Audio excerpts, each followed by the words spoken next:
제가 누가복음 강해를 쭉 그동안 해왔는데 잠깐 좀 멈추려고 그래요. 그리고 성령님께서 저에게 오늘날 돌아가는 그 모든 그 세계 정세와 이 시사적인 문제들을 놓고 말씀을 전하기를 제 마음에 이렇게 주셔서 그런 쪽으로 말씀을 좀 해볼까 합니다. 오늘은 그 한반도 민족이, 한반도 민족이라고 그러면 남쪽과 북쪽 다 말하는 거예요. 한반도 민족과 하나님 나라라는 그러한 그 기독교인들이 가지고 있는 세계관이 있거든요. 여기에 대해서 말씀을 좀 같이 나누려고 해요. 오늘날 그 한반도가 이 세계인의 관심에 놓여 있음을 우리가 다 알고 있죠. 특히 2018년 평창 동계올림픽 주최국이 됨으로 해서 세계인들의 그 관심을 받고 있음을 역력히 알 수가 있어요. 제가 미국과 카나다에 이렇게 이번에 다니면서 또 그것을 확인했어요. 우리나라가 2002년에 월드컵도 주최하고 또 88년에 하계올림픽도 주최하고 만만치 않은 나라예요.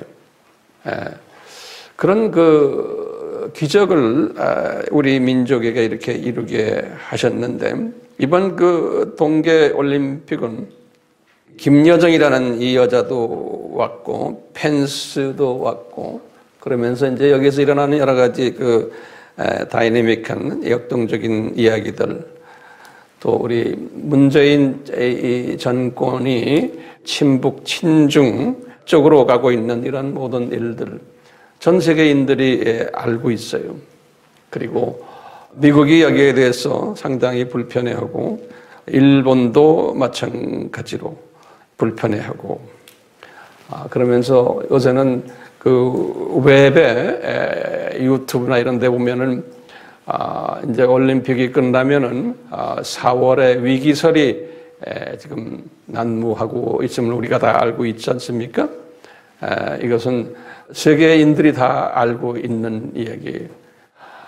우리가 지금 여기에 아주 그 뜨거운 감자로 지금 대두되고 있고 그 4월 위기설에 아주 그 중심에 있는 우리가 지금 되어 버렸어요. 이번 일을 통해서 또 남남 대결도 일어나고 남북 대결을 말할 것도 없고 여러 가지 지금 복잡한 상황이 우리 눈앞에서 지금 전개되고 있어요. 그러면 이제 우리가 이제 던져야 될 질문 하나가 있어요.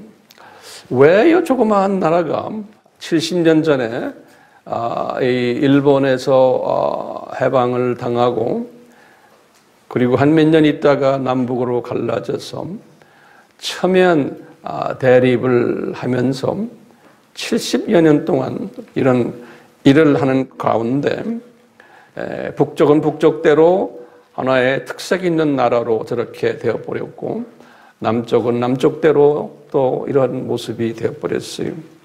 그러는 가운데 이 한민족이 북쪽은 북쪽대로 남쪽은 남쪽대로 세계인의 관심 민족으로 거론되고 있음이 틀림없어요.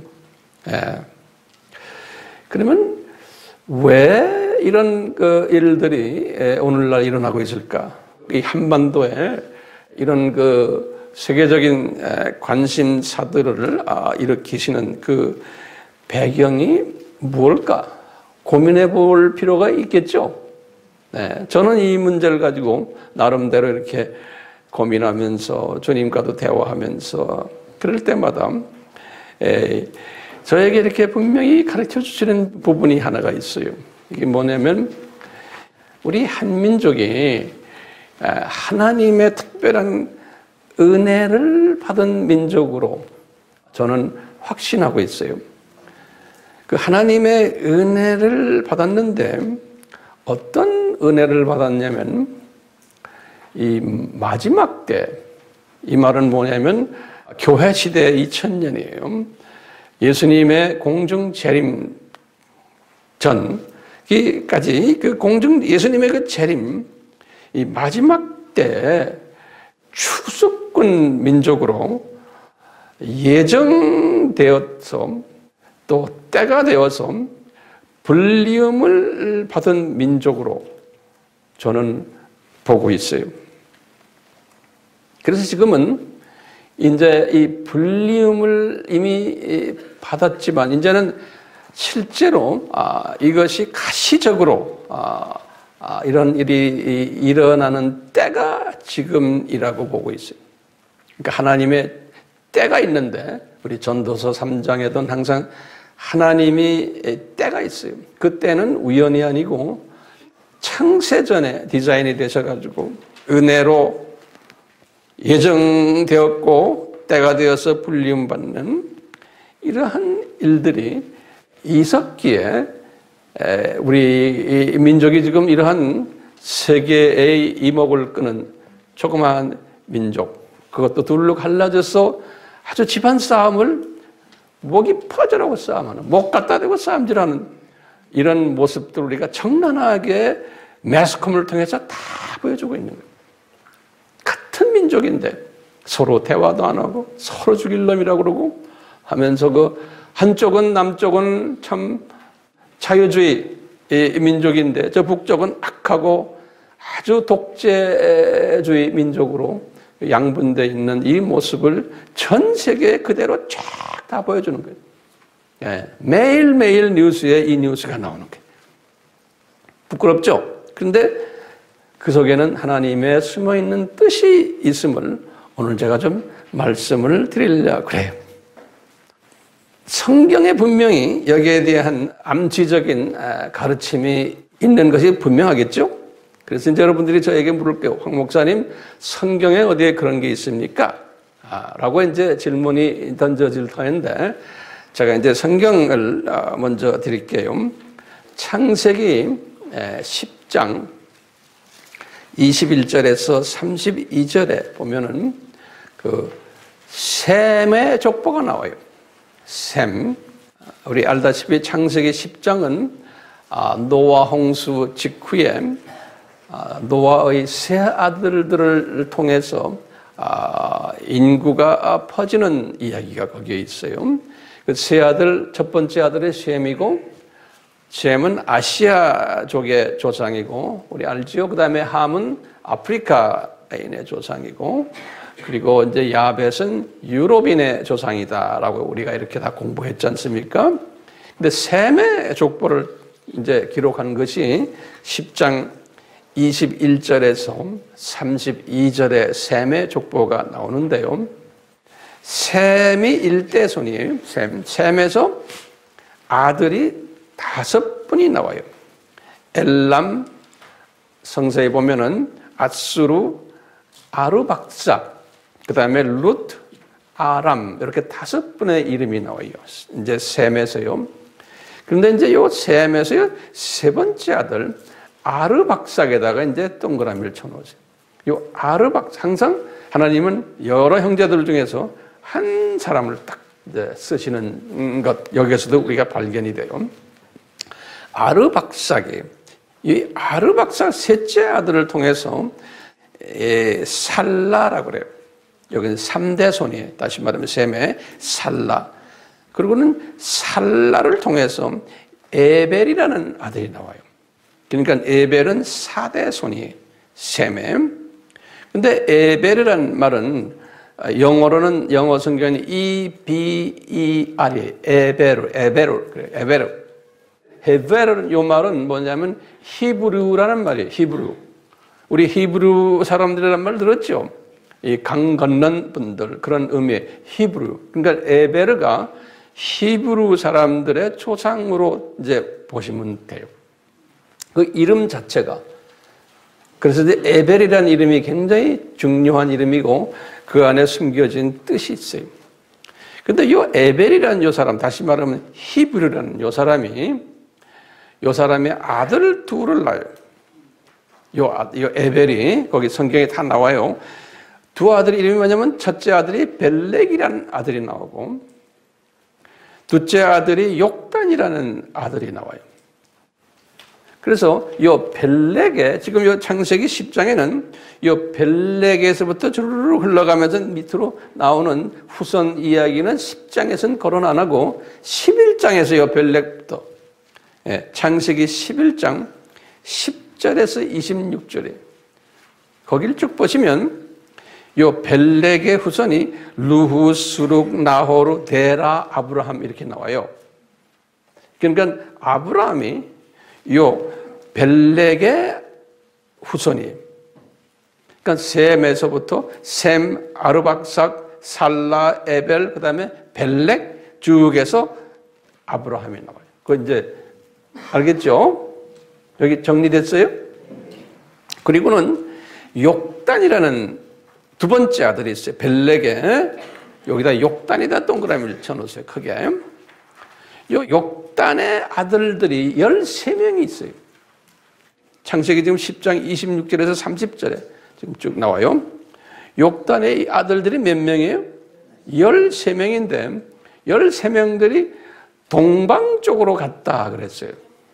이스트 사이드. 그러니까 항상 예루살렘을 중심으로 중동을 중심으로 동방하면 이 아시아 쪽이에요. 근데 이제 아시아 쪽으로 갔는데 그 이름들이 주르륵 나와요. 그 이름들을 또 연구하는 그런 전문 학자들이 있어요. 이제 이분들이 쭉 이야기하기를, 이건 제 이야기가 아니에요. 이런 문헌들을 내가 쭉 이렇게 섭렵을 하면서 여기에 보면은 그 중에 13 아들 중에 후손이 우리 한반도까지 왔다라고 보는 거예요. 그래서 뭐 동이족이니 뭐 이렇게도 이야기하는 분들도 있고요. 특히 이쪽 한반도 쪽에 성서적 측면에서 인류학을 공부하는 분들이, 근데 한반도 쪽에 온 사람들이 항상 부르는 노래들이 있어요. 그게 이제 아리랑이라는 노래예요. 근데 이 13 아들들 중에서 아리랑, 아라리오라고 부르는 요 아들은 그 13분 중에 하나 제일 동방으로 온 요 아들 그 후손들이 아리랑, 아라리오를 부른다는 거예요. 다른 12 아들들은 이런 거 부르는 아들들이 없는 거예요. 신기해요. 근데 이 전문하는 분들이 아리랑이라는 뜻이 뭔가? 아리랑. 이 유대 말로는 엘 하면 뭐예요? 엘, 이게 다 하나님이라는 뜻이에요. 그래서 아리랑의 뜻이 하나님과 함께 한다. 임마누엘이라는 뜻이라는 거예요. 아리랑이라는 뜻이. 임마누엘. 그건 누구예요? 다시 말하면 예수님이죠. 우리 이사야서 7장 14절, 마태복음 1장 23절에 보면 다 임마누엘, 그 예수님이, 하나님이 이 세상에 내려오셔서 우리와 함께한다. 그 뜻이 아리랑이라고. 신기하죠? 근데 아라리오, 그건 또 무슨 뜻인가? 그 뜻은 뭐냐면 only God이라는 뜻이라는 거예요. 그러니까 유일한 하나님이라는 뜻. 다시 말하면 예수님이 아리랑이라는, 임마누엘이 He is only God, 유일한 God, 유일신 개념. 그게 아라리오로. 그런 노래를 불러가면서 이 동쪽 끝까지 와가지고는 그 후손들이 지금도 아리랑을 부른다는 거예요. 신기하죠? 우리가 이번에도 그 단일팀 할 때도 아리랑 불러서 전 세계에 알려졌죠. 그 아리랑도 여러 가지 변곡들이 있듯이. 그래서 세상 사람들은 그 뜻도 모르고 그냥 부르고 있는 거예요. 근데 그 아리랑의 내용을 보면 참 신기한 게요. 아리랑, 아리랑, 아라리요. 뭐 이렇게 나가다가 나를 버리는 자는 심리도 못 가서 발병 난다고 그랬죠. 그러니까 이 민족을 건드리면 심리도 못 가서 발병 난다는 거예요. 그러니까 우리도 무슨 뜻인지도 모르고 불렀는데 지금 이런 차원에서 이렇게 딱 보니까 이 민족은 이게 특별한 민족인 거예요. 근데 이렇게 우리가 이렇게 보면요, 고려인들, 소련 전역에 퍼져 있는데 그분들이 아리랑을 불러요. 조상들 노래 뭐 아는 거 있습니까? 그러면 아는 게 아리랑이에요. 고려인들, 조선족들도 마찬가지. 근데 이 노래는 이게 그냥 대를 이어서 계속 내려가는 거예요. 그러니까요, 어떻게 우리 민족이 이 아라리오 민족이 되었는가요? 이제부터 제가 이야기할 때 아라리오 민족 하면 아리랑은 예수님 임마누엘을 외쳤던 민족이고, 그 다음에 아라리오는 유일신 예수님이시다라는 걸 외쳤던 이 민족. 이게 어떻게 이런 민족으로 되어 버렸나요? 라고 우리가 이제 질문을 다시 한번 해보면, 이거는 첫 번째 뭐냐면, 아하, 이것은 하나님의 은혜구나. 그리고는 예정하심이 있었고 때가 되니까 불리움을 받는 민족이었구나. 그래서 이제 이 예정적인 측면을 오늘 창세기 10장 지금 이 족보 속에서 우리가 이렇게 이제 볼 수가 있어요. 이 족보 속에서. 그러면 이제 이것을 다시 내가 족보 외에 또 하나의 증거를 이제 좀 이따가 제가 될 거예요. 그리고 이 족보 속에서 지금 보면 누구의 후손이에요? 에벨, 히브리인데 거기에 욕단 두 번째 아들을 통해서 쭉 내려온 족속이에요. 그러니까 이 족속의 사명이 뭘까요? 이 족속의 후손들의 사명이 그게 지금 우리의 지금 오늘날 우리가 뭘 해야 돼요? 우리는 만방에 다니면서 아리랑을 외쳐야 되고 아라리오를 외쳐야 되는 사명받은 족속들이에요. 다시 말하면 예수 그리스도의 정체성을 외쳐야 되고 예수 그리스도가 누구라는 것을 외쳐야 되는 그러한 사명을 받은 민족이에요. 그러니까 선교 사명을 받은 민족인 거예요, 우리가요. 이 신약 시대에 보면 예수님부터 시작을 해서 쭉 오늘날까지 요 선교 일을 하라고 그랬잖아요. 지상 사명이죠. 사도행전 1장 8절, 마태복음 28장 19절 20절, 너희들은 모든 족속에게 예수 그리스도를 증거하라 그랬는데요. 요 선교를 하라 그럴 때 기독교의 역사를 보면 꼭 하나님은 시대별로 한 민족을 딱 잡아다가 그 민족을 사용하세요. 선교 민족으로 시대별로. 그랬어요. 주 30년 예수님의 승천 그때부터 오순절 사건부터 시작해서 주 70년 이스라엘 패망과 성전 파괴된 70년 그 40년 동안에는 어느 민족을 주 복음 전하는 민족으로 사용했나요? 이스라엘 민족인 거예요. 이스라엘 민족. 본국 민족과 디아스포라 이스라엘 사람들. 그리고는 이스라엘 사람들이 주 70년에 눈이 감겨버린 거예요. 예수님을 보지를 못하고. 그러면서 주 70년부터 주후 한 500년까지, 다시 말하면 이 로마 제국이 망하는 것이 476년 안에요. 그래서 그냥 주 70년에서 500년 그 기간에는 어느 민족을 사용하셨겠어요? 예? 이태리 민족이 로마 민족을 사용하셔가지고 로마 제국을 복음화시키는 일을 했어요. 그 다음에 500년에서부터 1000년까지 로마 제국이 끝나면서 이제 게르만 사람들이 이제 로마 제국을 무찔렀는데 게르만 사람들도 어느 정도 복음을 전했지만 그 시대를 무슨 시대라고 하냐면 비잔틴 시대라고 그래요. 우리 비잔틴 시대라고 우리 다 옛날에 학교에서 공부했죠. 그게 이제 그리스예요. 그리스. 그리스를 통해서 비잔틴 민족을 통해서 500에서부터 1000 그 시대 게르만도 거기 들어가지만 그 시대에는 우리 알다시피 610년에는 어떤 일이 났어요? 이슬람 종교가 태동이 된 거예요. 그래가지고 이슬람 종교도 태동이 돼가지고 아랍이라는 요 족속들을 주족속으로 해가지고 자기네 복음이 또 퍼지기 시작합니다. 그리고는 1000년부터 1500년 요 기간에는 게르만 족속도 사용하시고 프랑크라고 그래서 이건 그 불란서 사람들이에요. 불란서 민족도 사용하시고 거기다 또 슬라브족을 또 사용하셨어요. 요때. 그리고는 1500년부터 종교 개혁이에요. 1800년까지. 요때는 이제 콜로니얼 피리어드예요. 식민지를 만드는 피리어드. 그래서 이제 배를 타고는 불란서 사람들이 아프리카 쪽으로 가고, 그 다음에 앵글로 섹슨들도 아프리카 쪽으로 가고, 그리고는 스페인 사람들은 이 중남미로 간 거예요.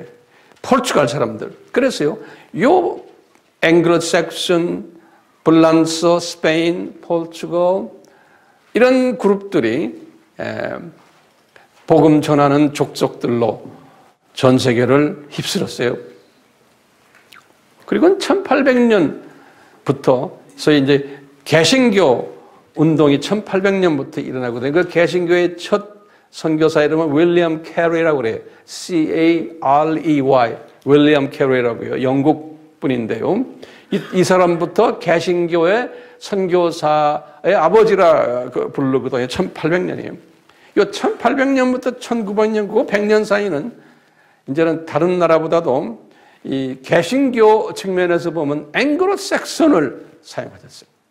그래서 이제 영국이죠. 이 앵글로색선을 통해서 전 세계에 이분들이 그 당시에 전 세계를 지배하고 있었기 때문에 선교사들을 내보내서 이분들로 하여금 하나님이 복음을 전하도록 하셨어요. 요 100년 동안은.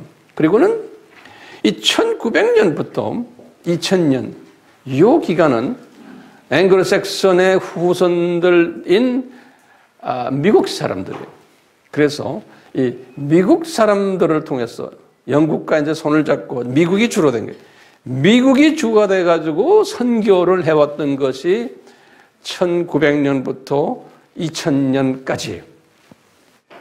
그러다가 신기하게도 영국도 미셔너리의 숫자가 점점 줄어들고 교회들도 줄어들고 미국도 아직도 선교사가 전 세계에서 제일 많이 나가 있지만 예전 같지가 않은 거예요.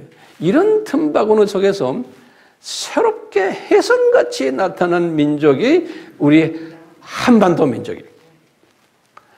그러니까 21세기에 2000년부터 현재까지 이제 이 누구나 다 차 타고 다 공인하는 거예요.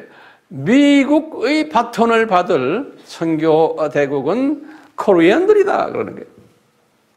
신기하죠? 예? 그 전 세계에 나가면 코리안들이 없는 데가 없어요. 코리안 미셔너리들이. 예. 자, 이 코리안들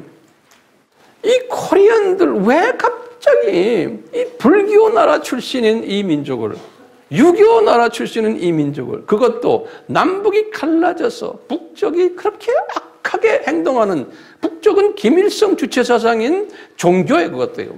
예. 그런 더러운 악령이 위에 깔려 있는데 이 남쪽은 무슨 일로 이분들이 이렇게 선교사를 많이 내보내고, 이 남쪽 출신들은 한국 딱 보세요. 십자가가 온 천지에 깔려 있어요. 빨간 십자가들. 비행기 타고 가면 내려다보세요. 전 세계에 그런 나라 우리밖에 없어요. 어디 가나 젊은이들도 모아놓고 너 선교사 갈래 그러면 아멘 할렐루야 다 그래. 세상에 선교사 나가겠다고 하는 젊은이들도 많고 늙은이들도 많고, 한국 사람들이 이민 간 미국이나 카나다나 호주나 남미나 어디 가나 한국 교회가 너무나 많은 거예요. 세계 어느 다른 민족과 이게 비교가 안 되는 거예요. 한국 이민교회들이 그 안에서요 하나같이 다 여름 되면은 단기 선교 간다고 그냥 비행장이 그냥 난리. 왜 이 민족이 이랬나 이거예요? 예? 뭘 먹을 거 있다고 그렇게 선교 간다고 그래요? 그러면 우리가 어떻게 봐요? 아하, 이게 아리랑 알라리아 민족이구나. 언제 쓰시려고? 21세기에 예수님의 재림이 가까이 오기에 이 마지막 주자로서 하나님이 쓰시려고 하는 민족이구나. 자, 그렇다면 이 세계 선교의 대국이 되려면 적어도 15가지의 기본 요소가 필요해요. 아까 말한 이스라엘 족속들, 로마 족속들, 비잔틴 족속들, 이 슬라브 족속들, 게르만, 플란스, 스페인, 포르투갈, 앵글로색션, 미국, 이 모든 족속들이 어느 시대에 선교 대국이 되기 위해서는 제가 지금 말씀드리는 다음에 15가지의 요건을 갖추고 있어야 돼요. 아무나 되는 게 아니에요. 첫 번째는 뭐냐? 이 민족적 은혜를 받아야 돼요. 이거는 은혜가 없이는 안 되는 거예요. 하나님의 이 은혜가 있어야 돼요. 두 번째, 이 은혜 바탕 위에 예정하심이 따라와야 돼요. 예정하심과 부르심이 콜링하는 거예요. 세 번째는요, 민족적 때가 차야 돼요. 그게 아무 때나가 아닌 게 각 민족들에게 허락하신 때가 있어요. 이거 개인에게도 똑같아요. 네. 근데 우리의 때는 뭐예요? 지금이에요. 우리 민족은 지금. 그 다음에 네 번째는 이렇게 해서 된 사람들에게 오순절 다락방 사건이 일어나야 돼요. 성령 세례의 사건이 일어나야 돼요. 다섯 번째는요, 이 복음 때문에 이 민족적 핍박이 따라와야 돼요. 같은 나라 안에서도 이 복음 전하는 사람들이 핍박을 받는, 그래서 순교까지 일어나는 일이 있어야 돼요. 그게 다섯 번째. 여섯 번째는 크리스천의 숫자가 많아야 돼요. 선교대국이 되려면. 일곱 번째로는요, 교회의 숫자가 많아야 돼요. 여덟 번째로는요, 그런데 이 신학이 복음주의, 선교 마인드, 복음주의 신학이 돼야 돼요. 복음주의라는 건 예수 중심. 자유 진보 신학 가지고는 안 돼요. 아홉 번째는요, 이 나라에 선교 지향적 크리스천, 교회, 신학이 많아야 돼요. 열 번째는 신학교가 많아야 돼요. 11번째는 사역자들과 목사와 선교사들이 많아야 돼요. 12번째는 선교 마인드를 가진 평신도가 많아야 돼요. 13번째는 그 족속이 가지고 있는 정치 그룹들이 크리스찬들을 핍박하지 말아야 돼요. 이 말 이해가 되세요? 우리나라면 우리나라의 사회가 기독교인을 핍박하면 우리가 선교대국이 될 수가 없어요. 네. 14번째로는요, 경제적으로 부유해야 돼요. 나라가. 교회도 말할 것도 없고요. 15번째 마지막으로는요, 교회와 교인들이 선교 자금을 뒷받침해 줘야 돼요. 15가지예요. 자, 그런데 이제 A라는 족속으로, 다시 말해서 이제 이 한 족속에서 이제 다음 족속으로 넘어갈 때 되면 어떤 일들이 일어나면 이 15가지 중에서 몇 가지가 결손이 와요. 이 15가지 중에서 몇 가지가 문제가 생겨요. 그러다 보면 선교열이 이렇게 적어지면서 바톤이 게르만족으로 넘어가거나 또는 앵글로색션으로 넘어가거나, 이 바톤을 넘길 때 꼭 그런 증세들이 있어요. 똑같이 지금 영국과 미국이 그 증세를 보이니까 그 바톤이 지금 어디를 넘어가고 있어요? 우리 한국으로 지금 넘어오는 거나 마찬가지예요. 그러니까 이제 미국 사람들이 이런 그 한국에 이 사명이 있다는 것을 예전에 한 20년 전만 해도 제가 이제 신학교에서 이제 가르칠 때 이런 이야기를 가끔 이제 백인들에게 하면 백인들이 아주 기분 나빠해요. 그 양반들 콧대가 세죠. 콧대가 있잖아요. 우리보다 코가 세잖아요. 콧대가 있어요. 그래서 교만하고요. 그러니까 이제 백인도 아니고 동양인 교수가 그런 말을 하면요. 아주 뻣뻣해요. 20년 전만 해도요. 그리고 코리아 하면서 뭐 어쩌고 그러면 난 또 뭐라고 그러는지 아세요? 나는 코리안이 아니다 이놈들아. 나는 아메리카에서 교육받은 아메리칸이에요. 아메리칸 코리안이에요. 그러면 짝소리 안 해도 돼요. 근데 요새 와서는 이제는 이 아메리칸들이 이제는 영국도 마찬가지예요. 코리안들에게 이제 야 우리 좀 헬프해줘. 그러면 이제 이 사람들이 가지고 있는 많은 노하우들이 있어요. 선교적인 노하우들 굉장히 많거든요. 이런 걸 우리와 이렇게 같이 나누면서 한국 사람들이 그것을 이제 가지고 있는 이러한 세대에 우리가 지금 살고 있어요. 자, 그러면 제가 한번 여쭤볼게요.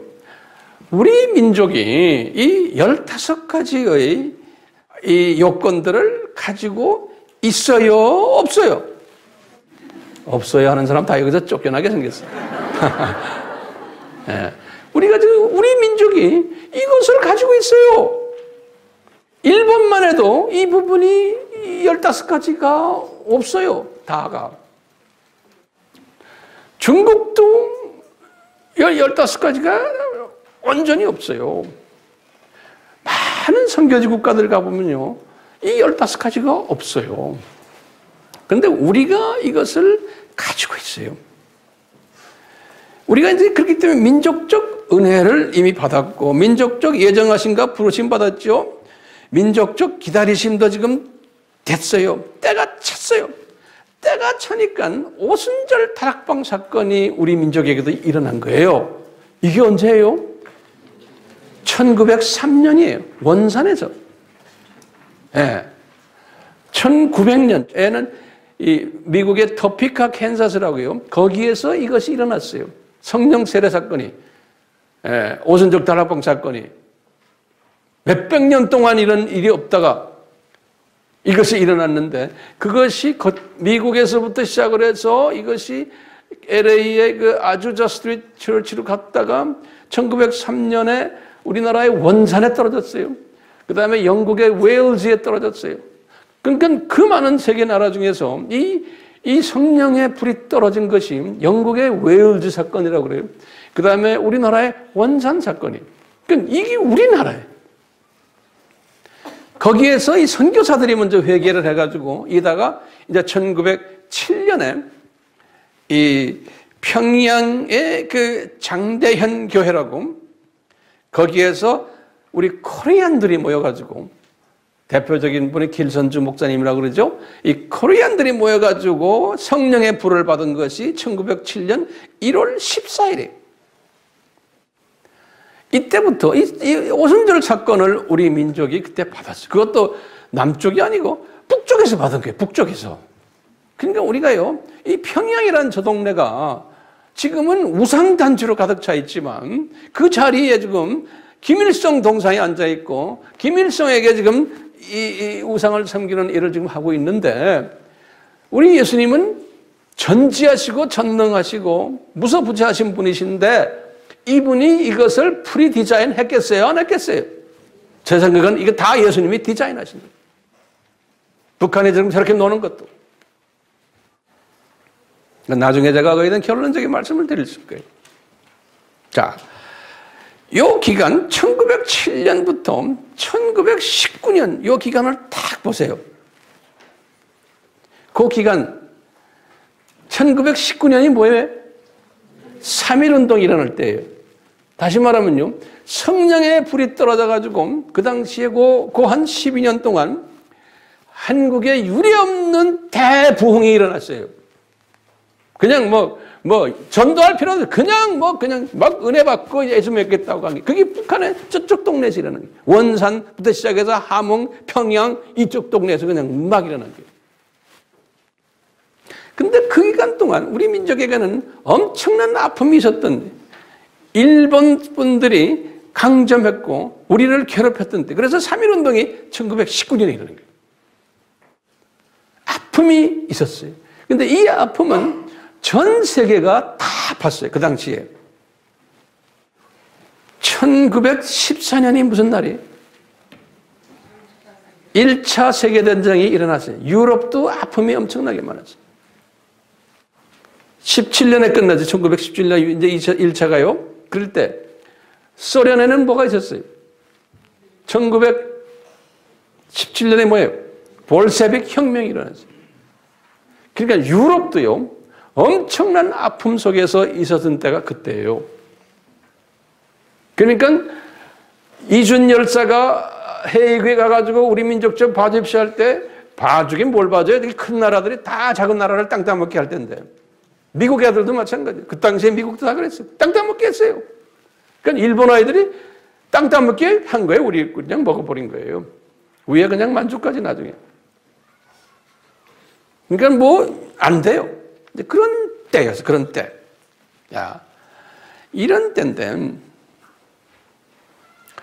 1938년 6월에 부산의 해운대 교회에서 제41회 장로교 경남도회가 열려서 유일하게 신사참배를 반대 선언을 했어요. 요 그룹이 이제 그 부산에 가면, 우리 이제 지금은 고려신학, 고려파들이라고 그래요. 예. 그냥 목숨 달고 한 거예요, 이분들이. 그래서 순교자들이 속출되고 주기철 목사님이 다 그쪽, 그 당시에. 이상하게 부산에서 그것이 일어났어요. 우상숭배를 반대하는 그 운동이. 그런데 신기하게도요, 똑같이 1938년 9월 9일 날, 이건 아주 중요한 날이에요. 9월 9일 날 평양에서 서문박교회라고 해요. 서문박교회에서 대한예수교 장로회 총회가 열렸는데, 여기에서 신사참배를 가결을 했어요. 다시 말하면 수직계명을 어기는 일의, 이건 우리 민족으로서는 대단한 수치예요. 이 목사들이 교회 차원에서, 교단 차원에서. 그래가지고 이제 9월 9일에 그랬는데 9월 10일 날에 하루 있다가 장로교 총회 대표들이 평양에 있는 신사에 가가지고 절을 했어요. 그러니까 이 평양이 성령의 불이 떨어졌던 것이고, 우리나라의 이제 선교 대국으로서의 시작을 이제 했던 곳이 그 평양이었는데, 성령의 불이 떨어졌던 곳인데 이렇게 변질이 돼버린 거예요. 그러면서 조그마한 씨들이 남아가지고 저 밑에 부산 그룹들 중에서도 그 소수, 소위 지금은 고려파 애들이에요. 이 신사참배 반대를 해왔던. 그래서 지금도 이 고려파는 같은 장로교지만 이거에 대해서 굉장히 자랑스럽게 생각하는. 나중에 이제 전쟁이 끝난 후에, 우리 6.25가 끝난 후에 이 고려파와 다른 장로교 팀들과 좀 다툼이 있었어요. 왜냐하면 이 고려파 분들이 너희들은 다 싹군들이다. 그래서 그냥 그러니까 또 과거는 과거고 하고 또 왜 우리를 짝꿍이냐 이놈들하고는 또 서로 좀 불편했겠죠. 그래서 좀 아팠어요. 이런 문제 때문에. 자, 그런데 조금만 더 봐요. 1948년에 9월 9일에 북한 김일성이 북한인민공화국 정권을 수립했어요. 이게 다 하나님의 뜻 안에서 움직인 거예요. 1950년에 딱 2년 후에 6.25가 일어난 거예요. 아침 새벽 4시 20분이라고 그래요. 남침한 것이. 그리고는 1950년 8월 1일이에요. 다시 말하면 전쟁 6.25가 터지고 35일 만에 이 북한 인민군이 어디까지 내려갔냐면 낙동강까지 내려요. 낙동강. 그래서 낙동강 전선이라고 그래요.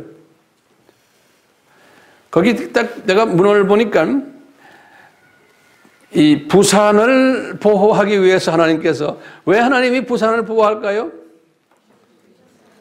부산이 그래도 뭐 했어요? 예, 신사참배 판대한 그룹들이 거기에 있는 거예요. 그러니까 주님께서 보실 때 거기를 보호하신 거예요. 그래가지고, 그러니까 하나님의 자녀들을 훈련시키는 일을 지금 누가 해요? 이 김일성 그룹들이 하는 거예요.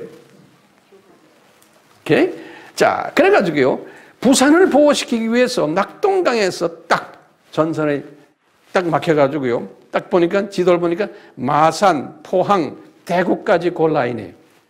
거기까지가 쫙 막 이제 낙동강 전선이. 그리고는 9월 15일에 1950년에 지금 인천 상륙 작전이 시작이 된 거예요. 그리고는 3년 후에 1953년에 휴전협정이 맺어지고 지금까지 38선 경계가 생긴 거예요. 그 후에 이제 이 장대현 교회 그 자리와 그 근방에 김일성 태양신 우상이 건립되고 이렇게 됐는데, 또 신기한 게요, 부산이 그렇게 나오다가 부산이 또 변질돼 버린 거예요. 그래서요, 우리나라는요, 이 전라도에 기독교인이 제일 많아요. 우리나라 기독교인의 전라도는 내가 데이터에 보면 약간 30%에서 40%가량의 전라도 사람들은 기독교인이고, 열심인 분들이 이 호남 사람들이 많은 거예요. 자, 그런데 이 경상도 사람들은 대구만 딱 내려가도 기독교인 퍼센테이지가 10%밖에 안 돼요. 경상북도는. 그리고 절간 많고. 그렇죠? 근데 거기서 더 내려가면, 부산으로 내려가면 데이터에 의하면 7%, 7%밖에 안 돼요. 기독교인 퍼센테이지가. 그러니까요, 이 부산 쪽은 우리가 다니는 웬만한 선교지보다도 기독교인 퍼센테이지가 낮은 거지. 그러니까 거기가 선교지예요. 자, 근데 신기한 게 2013년 10월 30일에 부산에서 뭐 했어요? 제10차 WCC 총회가 열린 거예요. 이게 정교 다원주의를 주창하는 소위 크리스천들이지만 이게 악의 세력들의 이 우상을 섬기는 이런 변질된 기독교의 총화, 세계의 총화 대회가 부산에서 있은 거예요. 그 은혜를 받은 그 부산이 또 그렇게 또 변질된 걸 우리가 볼 수가 있는 거예요. 이게 다 수수께끼들이에요. 자, 이런 가운데서 이제 6.25 때 이 많은 핍박받는 크리스천들이 남쪽으로 내려온 거예요. 북쪽에서. 그 그룹들이 남쪽 기독교 성장의 주춧돌이 됐고 촉매자가 된 거예요. 이 그룹들이. 이 남쪽이 세계 선교의 주춧돌이 되기 위해서 이 아리랑 민족의 일을 하기 위해서 하나님의 이 북쪽의 하나님의 자녀들을 골라가지고 남쪽으로 내려보낸 거예요. 그러면서 이 북쪽은 완전히 이제 지하교회로 들어가서 그 후손들이 거기에 지금 NK 우리 이야기 다 들었잖아요. 이분들이 하늘에 죽은 미랄들이 돼가지고 약 한 20만 명의 기독교인들이 그 안에서 지금 감옥에 들어가 있고 많은 사람이 순교당하고, 우리 요한복음 12장 24절에 하늘의 미랄이 땅에 떨어져 죽어야지만 많은 열매가 맺는다 그랬듯이 남쪽 교회가 이 아리랑 족속의 역할을 하기 위해서는 누가 죽어줘야 되는 거예요. 남쪽 교회는 점점 이제 커지면서 돈이 많아지고 이게 점점 부패해지니까 하나님이 이걸 다 아시고는 이제 이 죽는 일을 북한에 있는 그 크리스찬들이 해오고 있었던 거예요. 우리 민족의 중요한 이 대들보 역할을 이 NK, 북한에 있는 그 북한 하나님의 사람들, 그 사람들을 통해서 지금도 해오고 있는 거예요. 그렇기 때문에 우리가 NK 사역을 그냥 쉽게 생각하시면 안 돼요. 그 NK들 중에서 지금 주님께서는 어떻게 또 기근을 던져가지고 또 바깥으로 옮겨오는 그 안에서 옮겨와야 되는 사람들. 그 옮겨 10사람이 나서면 한 2-3명이 기독교인들 하나님의 자녀들이 묻혀서 오는 거예요. 이 기근이라는 것은 하나님이 인구 이동을 시킬 때 보면 꼭 기근을 사용하셨어요. 아브라함 때도 그렇고 이스라엘 사람들도 그렇고.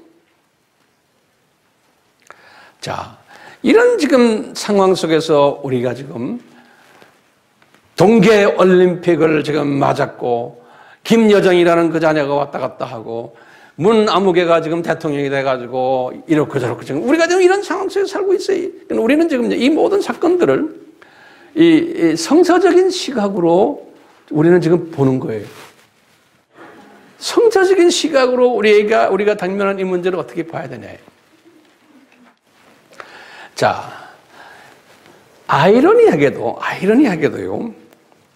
이 NK라면 노스 코리아예요. 그 다음에 SK는 사우스 코리아예요. 그래서 내가 NK와 SK가 이 완전히 정반대 국가로 하나님이 이렇게 만들어 놓은 거예요. 과거 한 70년 동안. 성령의 불이 먼저 떨어졌던 그곳인데, 예. 자, 지금 2017년, 오픈도어 또는 전 세계 그 핍박받는 교회의 그 데이터를 만드는 그룹이 있어요. 그 그룹의 리포트를 딱 보니까 전 세계에서 가장 기독교를 핍박하는 나라가 주 한 20-30개 나오는데 그 중에 넘버 10까지를 내가 골라봤더니 첫 번째 나라가 뭐냐? 항상 2016년에도 15년에 똑같아. 노스 코리아예요. 북한이. 그러니까 대표적인 나라예요. 전 세계에서 기독교인을 가장 핍박하는 나라가. 성경만 들고 다녀도 사형감이니까요. 두 번째가 소말리아예요. 소말리아. 이게 다 이슬람 나라들이에요. 나머지 나라들은. 세 번째가 아프가니스탄이에요. 네 번째가 파키스탄이에요. 다섯 번째가 수단이에요. 여섯 번째가 시리아예요. 일곱 번째가 이라크이에요. 여덟 번째가 이란이에요. 아홉 번째가 예멘이에요. 열 번째가 에리타리아라는 나라가 어디냐면 그 에티오피아 있죠? 에티오피아가 저 북쪽 땅을 뜯어서 독립시킨 나라. 여기 에리타리아. 예전에는 이태리 나라의 그 속국이 됐는데 이 다 이슬람 나라예요. 소말리아하고 붙어 있는 나라예요. 에리타리아. 이 모든 이슬람의 이 강한 반기독교 세력 중에서도 넘버원이 누구예요? 우리 민족이요. 오순절 다락방 경험한 우리 민족이에요. 이게 신기하지 않아요? 그러면서 우리 민족이 그냥 가만 앉아만 있으면 괜찮은 게 아니에요. 이 사람들이 지금 김일성을 우상화를 하고 있는 거예요. 주체 사상이란 건 김일성 종교예요. 김일성을 하나님으로 찍는 거예요.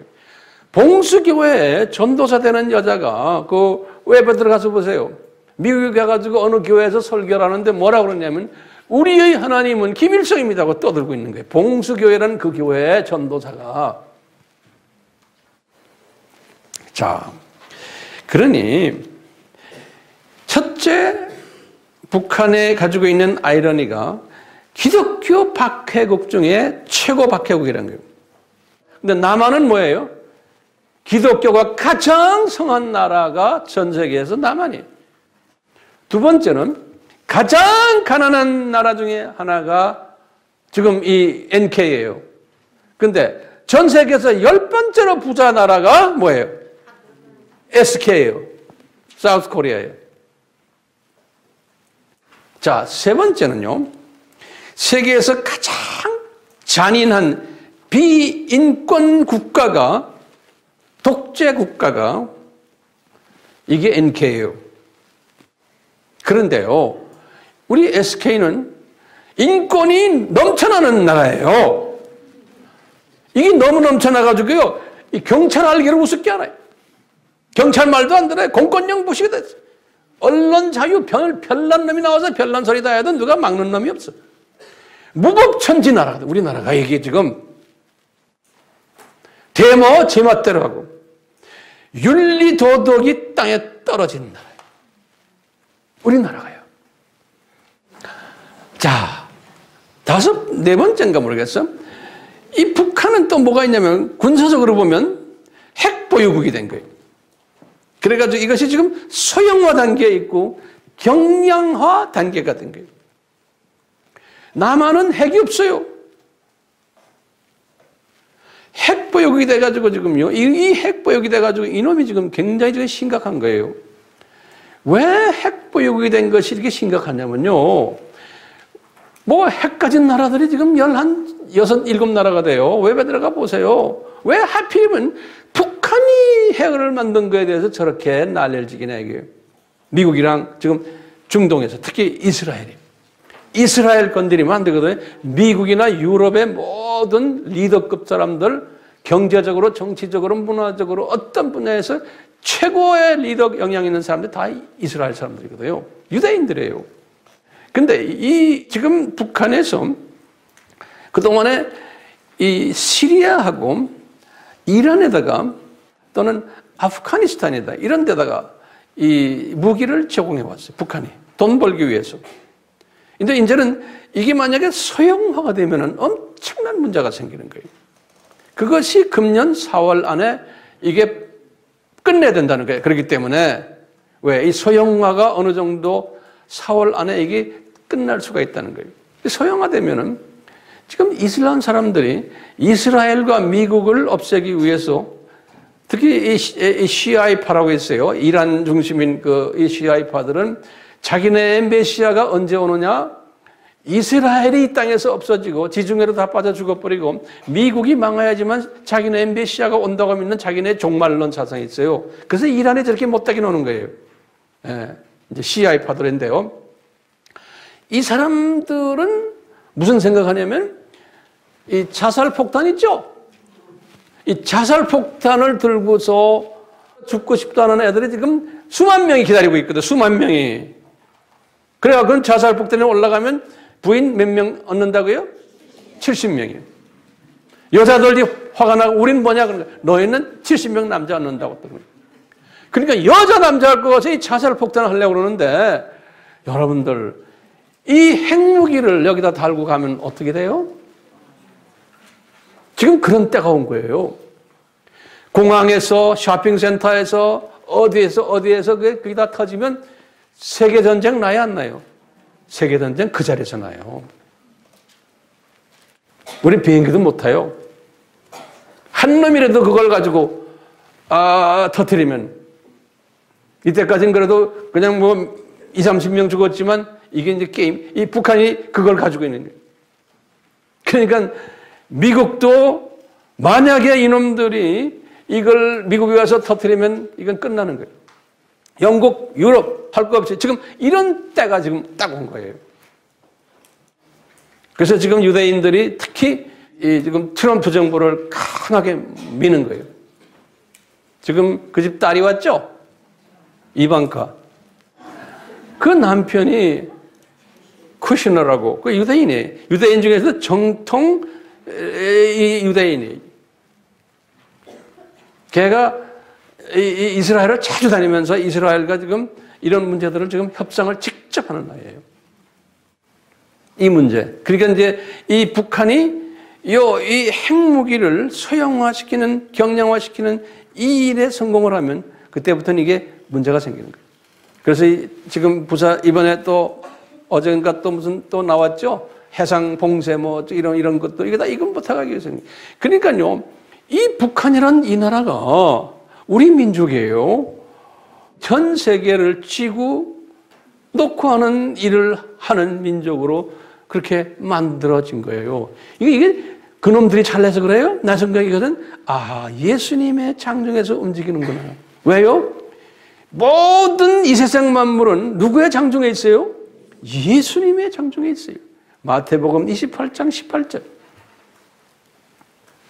예수님이 뒷전 들고 구경만 하고 계셨어요? 아니에요. 하는 예수님께서 다 그런 걸 그냥 그대로 놔두는 거예요. 또 예수님이 그것을 계획하시는지도 몰라요. 그래갖고 이런 가운데 남쪽은 또 아주 착한 민족이에요. 핵도 지금 없잖아요. 그렇죠? 핵을 만들어도 되는데 미국 눈치 보면서 지금 못 만들고 있잖아요. 그뿐이에요. 우리는 세계 유엔 말을 잘 들어가지고 유엔 평화 유지군으로 나가 있고, 코이카 알죠? 국제협력단체 코이카가 나가서 각 나라 그냥 많이 도와주고, 거기다가 또 우리 선교사들이 근 3만 명이 나가서 얼마나 지금 돈을 뿌려요. 예? 달러를. 유엔 자금도 많이 내죠. 그러니까 유엔 사무총장도 나오잖아요. 이 민족의 한쪽은 세계 평화를 위해서 아주 지금 열심히 기여하는 나라고, 저 북쪽 저 아저씨들은 지금 이 세계를 완전히 뒤집어 놓는 일을 지금 하는데, 아주 그냥 이 두 그룹이 완전히 이건 다른 반대되는 행동들을 하는 거예요. 자, 보세요. 제가 질문 던질게요. 한반도에 만약에 전쟁이 일어나면 어떻게 되겠어요? 지금 이런 상황에서 4월에 만약에 전쟁이 나서 만약에 전면전이 일어났어. 그러면 어떻게 되겠어요? 소련도 기어들어올 거고, 중국도 기어들어올 거고, 미국은 미국대로, 일본도 기어들어오고, 이 땅 따먹기를 할 거예요. 이 땅을 놓고요. 북한은 뭐 돈이 없고 오일이 없고 이러니까요, 그 전쟁 공갈만치기 저놈들 못해요. 그러니까 이 땅이 이게 이 강대국들이 놀아먹는 땅으로 하루아침에 변해버리는 거예요. 자, 이렇게 하면은 우리가 아리랑 민족이 될 수 있어요? 못 돼요? 아리랑 민족이 될 수가 없어요. 우린 성서적인 측면에서 이야기하는 거예요. 그러니까요, 이 땅 따먹기를 그놈들이 얼마든지 할 수 있지만, 우리 하나님이 막으실 거예요? 안 막으실 거예요? 막으셔야 되는 거예요. 막을 거예요. 왜요? 우리가 아리랑 민족이기 때문에 그런 거예요. 아리랑 일을 해야 되기 때문에. 그거 그냥 공연불이 안에 지금 해오고 있는 거예요. 남북이 하나가 돼가지고 더 멋있게 해야 돼요. 그러니까 북쪽에 있는 그 기도팀들, 헌신팀들, 목숨을 달고 예수님을 믿는 사람들이 이제 조인해가지고 같이 해야 되는 게 우리가요. 이 민족이. 그러니까 우리 민족이 통일이 돼야 되는데 이런 식으로 통일이 되면 안 되는 거예요. 만약에 지금 문재인 정부식으로 그 논리대로 통일이 된다면 연방국가가 되고 나중에 서서히 공산화 돼버리면 기독교는 이게 지하로 내려가게 되고, 아리랑 국가 할 수 있어요? 없어요? 이 15가지의 이것이 부족해지는 거예요. 15가지 요건들이 있죠? 거기에서 우리가 부족하게 돼요. 그러니까 못하는 거예요. 자, 그렇기 때문에 우리가요, 아리랑 민족이 되려면 남북이 하나가 돼야 되는데 통일이 돼야 돼요. 남북이 통일이 되려면 지금 이런 상황 속에서 제 혼자 생각에 이거는 국부전으로 그냥 미국이 지금 우리나라 정부가 저렇게 나오면 바이패스 시켜가지고 저쪽에 핵을 때리고 중요한 부분들을 때리고 김정은이 죽여버리고 그 그룹들 쫙 해서 그냥 없애버리면 그냥 하루아침에 끝나는 거예요. 지금 그렇게 되기를 주님이 계획한다고 보고 있어요. 네. 그렇기 때문에 만약에 이 보수 그룹이 대통령이 됐으면은 전면전으로 갈 가능성이 있어. 그러니까 지금 진보 그룹이 대통령이 된 것도 하나님의 뜻이에요. 이 양반들이 지금 이렇게 진보적으로 나오니까 미국이 아예 그냥 제쳐놓고 그냥 때릴 수 있게끔 지금 기회를 만들어주고 있는 거예요. 그러니까 모든 건 다 예수님의 장중에서 지금 일어나고 있어요, 없어요? 있어요. 예수님의 창조에서 일어나고 있어요. 자, 이게 우리가요, 여러 번 제가 여러분들에게 가르쳤어요. 하나님의 나라라는 거예요. 하나님의 나라. 하나님의 나라가 뭐예요? 우리가 지금 성서에서 오늘 본문 말씀에도 나오지만 예수님이 그랬어요. 저 나라, 저 세상, 이 세상. 또는 뭐라고 그랬어요? 내세 또는 금세 이런 단어를 썼어요. 이 말은 뭐냐면 이 아담이 타락 전에 이 7,000년 이 세상 전에 뭐가 있었다는 거예요? 영원한 저 세상이 있었다는 거예요. 그렇죠? 우리 공부했죠? 이 7,000년 이 세상이 있어요. 7,000년 이 세상이 있고 그 다음에 이거 끝나면 다시 저 세상으로 가는 것이 이게 하나님 나라의 전부가 다가. 그래서 우리가 공간적인 하나님의 나라, 시간적인 하나님의 나라 우리 다 공부했죠? 자, 이 하나님 나라가 있는데 이 하나님 나라 안에서 지금 7,000년 시간 속에서 이 시간 속으로 예수님이 오시게 돼 있고 왜 이 7,000년이라는 이 시간, 이 세상을 만들었어요? 그러면 우리가 뭐라고 그랬어요? 하나님의 창세전에 창조 목적을 가르쳐주기 위해서 창조 목적 교육 학교를 설립했다. 기억나세요? 이 7,000년은. 이 7,000년 동안 이 7,000년을 지고 계신 분이 누구예요? 예수님이죠. 예수님인데 예수님 바로 예수님이 그 학교의 교장 선생님이죠. 그렇죠? 근데 부교장을 임명했어요. 그게 누구예요? 사탄이에요. 그래서 예수님이 부교장 이름을 이 세상 신이라고 그런 거예요. 요한복음 12장 31절에. 이 세상 신이 이 밑에 똘마니들이 많은 거예요. 그 사탄의 백성이 전체 인구의 지금 보면 약 한 70, 80%. 그러니까 지금 이 7,000년 세계에 사는 사람들의 대부분이 사탄의 자녀들인 거예요. 하나님의 자녀는 소수예요. 그런데 이 사탄의 자녀들을 사용하셔가지고 어떻게 해요? 하나님의 자녀들을 훈련시키는 것이 이 셋업이에요. 7,000년 셋업이에요. 우리 학교 공부했죠? 창조 목적 학교 어떻게 했어요? 처음에 이사장이 성부 하나님이라고 했죠? 이사회가 있고 그 다음에 교장 선생님이 누구예요? 예수님이에요. 부교장, 교감은 사탄이에요. 그 다음에 거기에 또 누가 있어요? 교사들 있죠.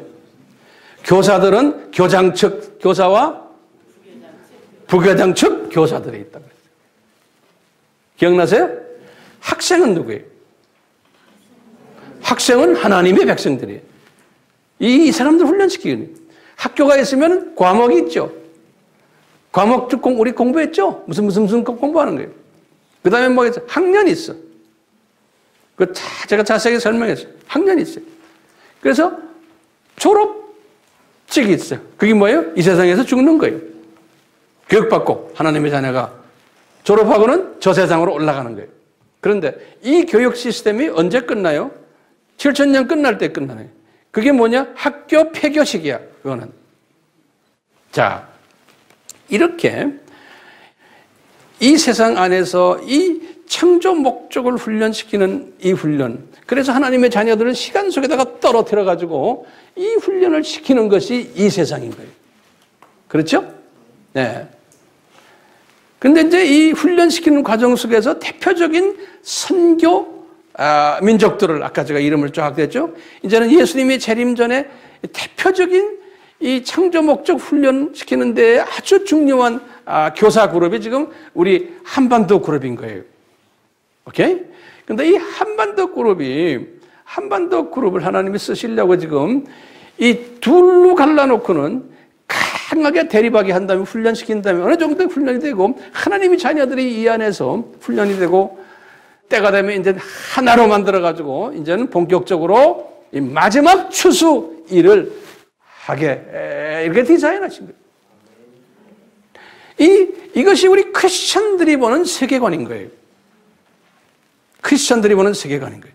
그러니까요, 예수님도 이 크리스찬 세계관을 말씀하셨어요. 마태복음 12장 32절에 오늘 본문 말씀에 바울도 그랬어요. 에베소서 1장 21절, 고린도전서 2장 11절, 야고보서 4장 10절. 우리 크리스찬들은 이 여기에 잠깐 있는 안개 같은 존재들이라는 거예요. 베드로도 그랬어요. 베드로전서 2장 11절에 우리는 나그네들이라는 거예요. 잠깐 훈련받아 내려온 나그네들이라. 요한에 보는 세계관도 마찬가지죠. 요한계시록 이 사람이 그래서 이 7000년 끝나고 그럼 21장부터 22장에 보면 저 세상 환상을 딱 본 거예요.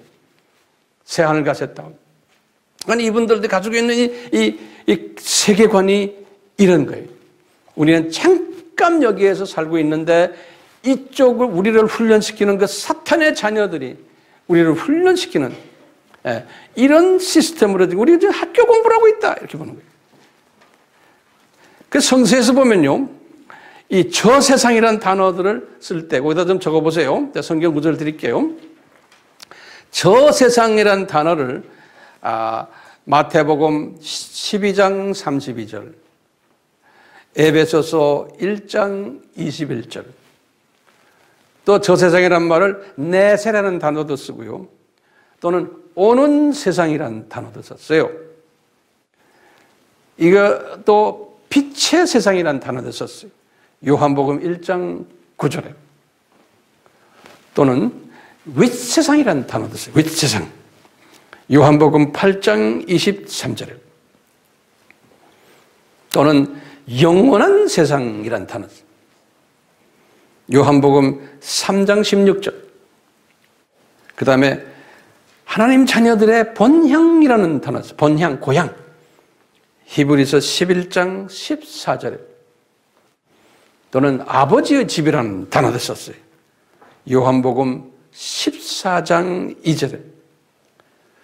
또는 낙원이라는 단어도 썼어요. 누가복음 23장 43절에. 또는 삼층천이라는 단어도 썼어요. 고린도후서 12장 2절에. 그 다음에 거기는 사망이 없는 곳이라고 그랬어요. 계시록 21장 4절에. 그리고는 마지막으로 거기는 고통, 애통, 아픔이 없는 곳. 계시록 21장 4절에. 자, 이 세상이라는 단어는 또 성경에서 어디에 또 나오냐면 적어보세요. 이 세상이라는 단어도 아까 마침 마태복음 12장 32절, 에베소서 1장 21절에 나오고요. 이 세상은 썩어지는 세상이라고 그랬어요. 이 세상에 있는 모든 것은 다 썩어진다고 그랬어요. 베드로후서 1장 4절에. 그리고 더러운 곳이라고 그랬어요. 베드로후서 2장 20절에. 안개 같은 곳이다. 야고보서 4장 14절. 그 다음에 악한 곳이다. 요한복음 7장 7절에. 사탄의 왕이 있는 곳이다. 다시 말하면 사탄이 이 세상 왕이다. 이렇게 썼어요. 거기 다시 사탄이 이 세상 왕이다. 요한복음 12장 31절에. 그 다음에 잠깐 지나가는 세상이다. 요한일서 2장 17절에. 이제 그림자 세상이다. 역대상 29장 15절. 자, 그렇기 때문에요. 우리가요, 지금 이런 세상에서 살고 있는데 이 세상의 임금이 누구라고 그랬죠? 사탄이죠. 자, 그러면 사탄은 누구의 지배를 받는다고 그랬죠? 예수님의 지배를 받는다고 그랬죠. 거기다 적어 놓으세요. 사탄이 예수님의 지배를 받거든요. 우리 욥기 1장 6절에서부터 12절 봐도 그렇고 마태복음 4장 7절에도 그렇고 예수님이 주님이시고 예수님의 허가 없이는 사탄은 아무것도 못하는 거예요. 아무것도 못해요. 그런데 이제 제가 결론적인 한마디만 할게요. 이런 천국의 시스템, 다시 말해 하나님 나라의 시스템이 저 세상, 이 세상, 그 다음에 뭐예요? 저 세상 시스템인 거예요. 자, 그런데 우리가 지금 이 세상에 살고 있으면서 하나님의 자녀들인데도 이 시스템을 잘 모르고 있는 거예요. 이 시스템에 블라인드다, 이 눈이 감겨진 것이 거의 한 60, 70%의 하나님의 자녀들이 그렇게 살고 있는 이 시스템. 이 사탄의 자녀들은 말할 것도 없고 하나님의 자녀들인데도 여기가 지금 이 세상이 자기 고향으로 생각하는 거예요. 장례식 때 이제 잠깐 깨닫다가 말아버립니다. 영적인 소경이라는 말을 예수님도 쓰시잖아요. 영적 소경들이에요. 이런 사람들이 지금 우리나라에도 엄청나게 많은 게 교회 안에 목사들도 선교사들도 뭐 교인들은 말할 거 없고요. 신학교들도 다 그렇고 대부분이 지금 그렇게 가는 이 완전히 이 세상도 제대로 보지 못하는 그러한 사람들을 우리가 뭐라고 했어요? 썬데이 크리스천들, 명목상 크리스천들이, 이성주의 크리스천들이, 이런 사람들이 60%에서 70%라고 전문가들이 말한다고 그랬죠? 그 다음에 넘버 2 레벨 크리스천들은 우리가 눈은 떴는데 근시안전 크리스천들이에요. 그러니까 이 세상을 이렇게 볼 때 지금 돌아가는 이 모든 한국의 남북 문제, 올림픽 문제 뭐 이런 걸 보면서 이 세상적으로만 보는 거예요. 저 세상적으로 보질 못해. 다시 말하면 세계관이 이 세상만 보는 세계관으로 모든 사물을 보는 거예요. 성경도 그런 식으로 보고 자기 이성에 갖다 대고 저는 그렇기 때문에 성경 해석도 저 세상 중심적인 해석이 아니고 다 이 세상 중심적인 해석들. 그래서 이런 사람들 우리가 뭐라고 그랬죠? prosperity gospel, 번영 이 세상에서 성공하고 돈 많이 버는 기복적인 이런 이 세상에서의 복받기를 좋아하는 그러니까 모든 사물도 그런 세계관으로 보는 거예요. 그러니까 문재인 정부가 왜 저래? 보수 그룹들 중에 이 그룹은 이런 눈이 이 사람들은 문재인 저 사람 축출 안 해요. 예수님이 세워놓은 거예요. 왜요? 성경에는 어떻게 돼 있어요? 로마서 13장 1절에서 2절에 어떻게 돼 있어요? 모든 권세자들은 하나님이 세웠다고 그랬어요. 하나님이 세운 거예요. 바울이요. 그렇게 말했어요. 디모데전서 2장 2절에도 바울이 똑같이 그렇게 말했어요. 디도서 3장 1절에도 다시 들어요. 로마서 13장 1절에서 2절, 디모데전서 2장 2절, 디도서 3장 1절, 베드로도 말했어요. 베드로전서 2장 13절에서 14절. 이 당시에요. 네로 왕이 이 사람들을 괴롭힐 때예요. 네로 왕은 54년에서 68년에 주후. 이 사람들이 한참 사역할 때 네로 왕이 이 사람들을 나중에 다 죽였잖아요. 65년에 베드로가 네로 왕에 의해서 십자가 거꾸로 매달려 죽었잖아요. 68년에 참수당했죠, 바울이 네로 왕한테. 그런데도 우리 성경에 보면 베드로도 그렇고 네로도 그렇고 바울도 그렇고 한 번도 반정부 말씀하신 것이 없어요. 네로 왕 그 사람 죽여버리자. 그 사람 왜 저렇습니까? 한마디도 안 하고 오히려 지금 내가 성경 구절 드렸죠. 그 사람은 하나님이 세우신 하나님의 종이라는 거예요. 그러니까 바로 왕도 하나님의 종이라고 그랬죠. 성경에 보면요. 느부갓네살 왕도 이스라엘 사람들을 그렇게 괴롭힌 느부갓네살 왕도 하나님의 종이라는 거예요. 그런 측면에서 보면요. 히틀러도 스탈린도 태동이도 김일성이도 시진핑이도 김정은이도 사탄의 자녀들이지만 하나님이 그놈들을 하나님의 자녀들을 훈련시키기 위해서 다 세우는 하나님의 종들이라는 거예요. 그러니까 하나님이 우리를 위해서 그놈들을 세우는 거예요. 그놈들이. 그러다 때가 되면 싹 없어져 버려요.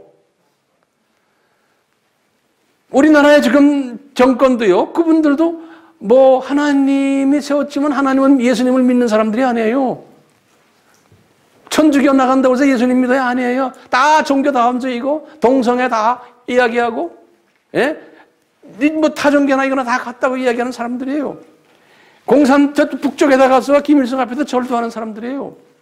이런 사람들이 다 주체사상 말하고 우리나라에 지금 지도자급들이란 그런 사람들이에요. 그런 사람들, 우리 역성, 우리가 아주 단세포적인 시각으로 보면 다 죽이고 싶죠? 예? 이 지금 일본 수준의 그리스도인들은 단세포적인 사고방식 가진 사람들이에요. 이 예수님의 이 역동적인 역사를 보지를 못하는 세계관 가진 사람들. 전체 그림을 보지를 못하는 거예요. 두 번째 그룹들도 마찬가지예요. 그런데 이 세 번째 그룹들은 어떤 그룹들이에요? 히브리서 11장 믿음 가진 분들이라고 우리 항상 이야기했죠? 이분들은 뭐예요? 내가 살고 있는 이 세상은 이게 잠깐 내가 지나가는 내가 방문자다. 때가 되면 나는 저 위로 올라가는 내 고향으로 가는 존재다라는 것을 항상 시각을, 그 세계관을 가지고 사는 사람들이 이 믿음의 11서 11장 믿음을 가진 사람들이에요. 이런 측면에서 볼 때 우리는 지금 이 땅에 와서요, 하나님의 창조 목적을 내가 훈련받기 위해서 내가 지금 이 땅에 와 있는 존재예요. 우리를 그 훈련시키기 위해서 지금 지금 나라마다 예수 안 믿는 악한 독재자들 많고 예수 안 믿는 대통령 수상들 깔려 있어요. 그 사람들이 다 권력 가지고 돈을 다 가지고 있어요. 그것은 하나님 예수님의 창조에서 그 일을 지금 예수님께서 해왔어요. 인류 역사에서. 그러면서 이 사람들이 하나님의 자녀들을 훈련시켰던 거예요. 똑같이 지금 우리나라도요. 우리나라가 지금 진보들이 정권을 가졌으니 그것을 뭐 어떤 사람들은 뭐 한 몇 개월 있으면 그게 다 망할 거다. 뭐 별난 예언 받았다. 뭐 그런 예언 듣지 마세요. 뭐 별난 예언들이죠. 여기저기 나오는 예언들이라고 다 들으시면 안 돼. 그러니까 그 예언을 이 성서적인 이 큰 역사적인 측면에서 성서를 보는 시각을 가지라고 제가 이렇게 긴 시간 이야기하는 거예요. 이 분별력을 가지라고요.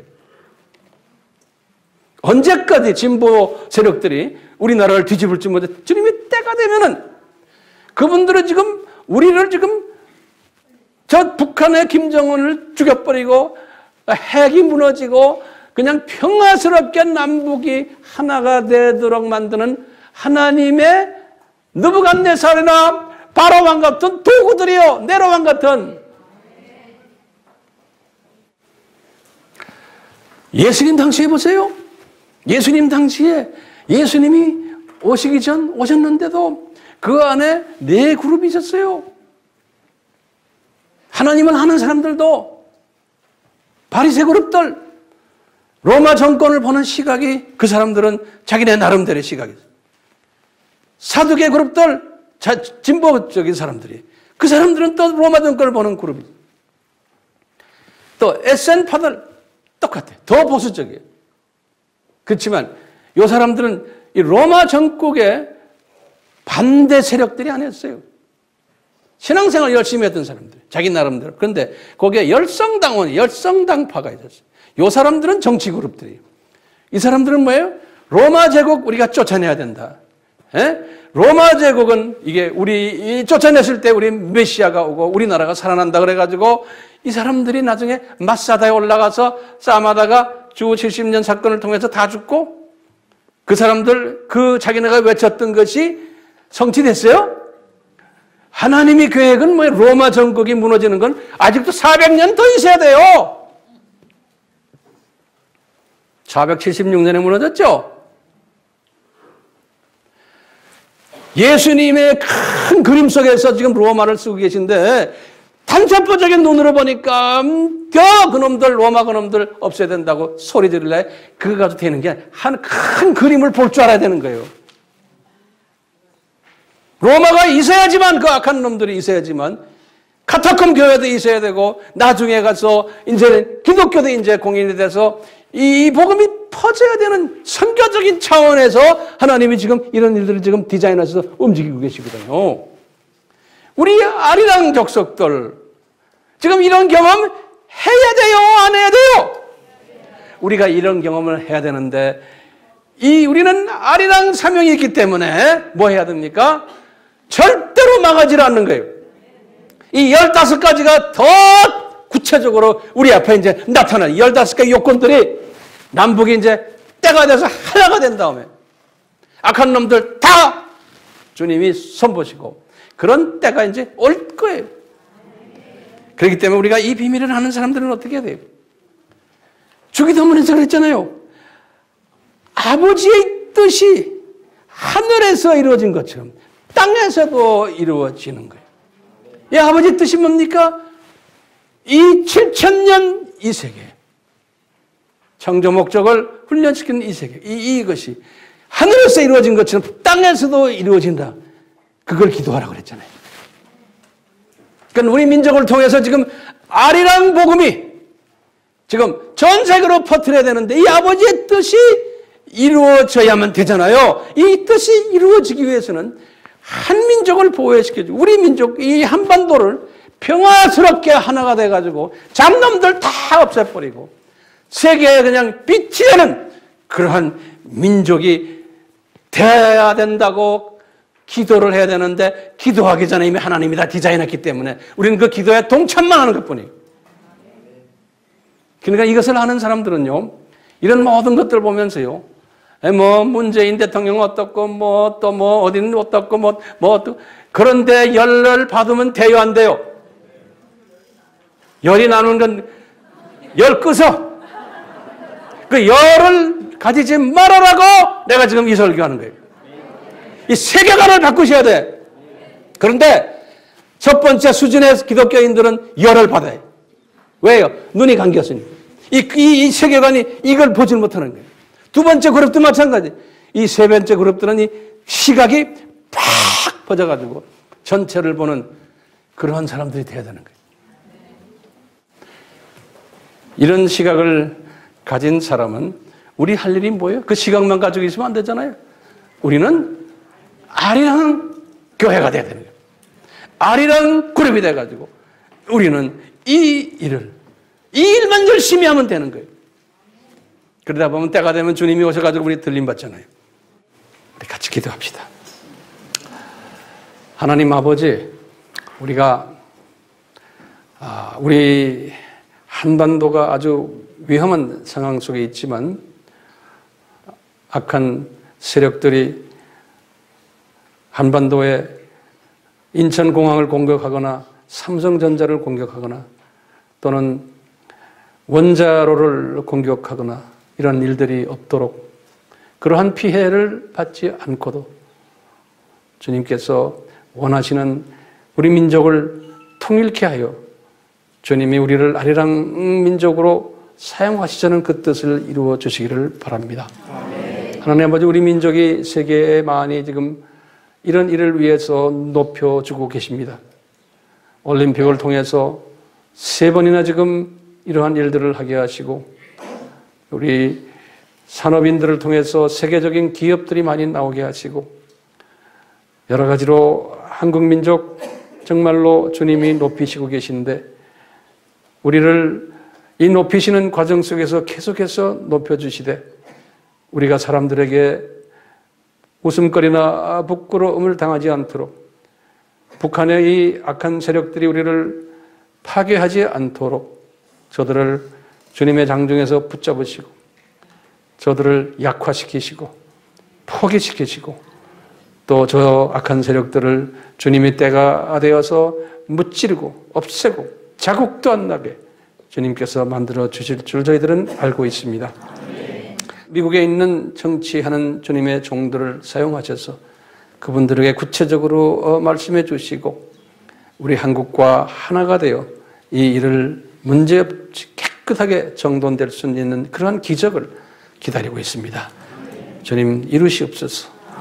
그러면 저희들은 열심히 주님의 그 신실하심에 따라서 아리랑 민족으로 최선을 다하며 주님의 재림을 기다리겠습니다. 우리 모두가 다 동참하는 복된 자들 되게 하시옵소서.